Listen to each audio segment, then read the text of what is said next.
isso a gente fala de uma Bia na infância em que o mundo mudou e os controles em relação ao diabetes mudaram, né? Certeza. Muito. Isso mudaram ajuda muito, né? muito.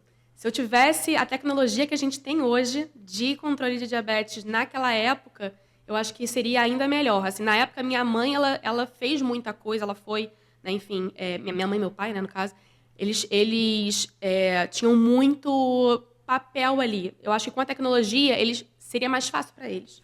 Foi muito no tato, que nem tia, ela vai comer, ela tá molinha. Isso afetou um pouco sem ter essa tecnologia de monitoramento, estar dentro de um clube de medição.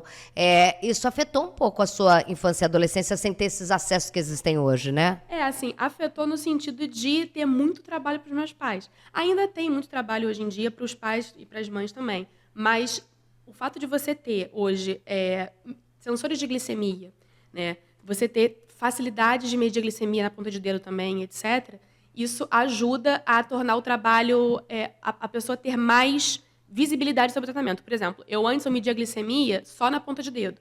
E aí eu tinha uma quantidade limitada de tiras ali. Então eu tinha momentos para medir a glicemia no dia. Então tinha momentos que eu ficava no escuro.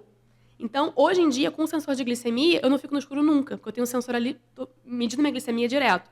Ou se eu tivesse acesso a muitas tirinhas, eu poderia medir várias vezes, que é o que muita gente faz hoje. Como a gente fala do clube de vantagens, que é personalizado para você. Tem gente que precisa medir mais, então o clube de vantagens vai se adequar a você. Seria isso? Seria isso, exatamente. A pessoa que usa insulina precisa medir mais a glicemia do que a pessoa que não usa insulina, por exemplo. Me explica, eu não sabia como é que é. Porque se você usa insulina, né, você precisa ter ali uma segurança quando você for aplicar essas doses. Você não vai aplicar no escuro. Então, você tem que medir a glicemia mais vezes, antes de comer e depois de comer. E a pessoa que não usa insulina, geralmente mede uma vez por semana. Né? Assim, a pessoa que tem diabetes tipo 2 não usa insulina, mede uma vez por semana a glicemia para saber se está tudo bem, uma vez por dia, que seja. Mas quem usa insulina é no mínimo 4 vezes por dia, para poder ter ali um controle de glicemia e saber, assim, a glicemia pós-prandial, que a gente chama que é pós-refeição, se tiver numa faixa ali, 1 hora depois, a gente consegue saber se aquela pessoa vai ter uma glicemia baixa ou se vai manter depois. E aí, quanto mais você mede, melhor.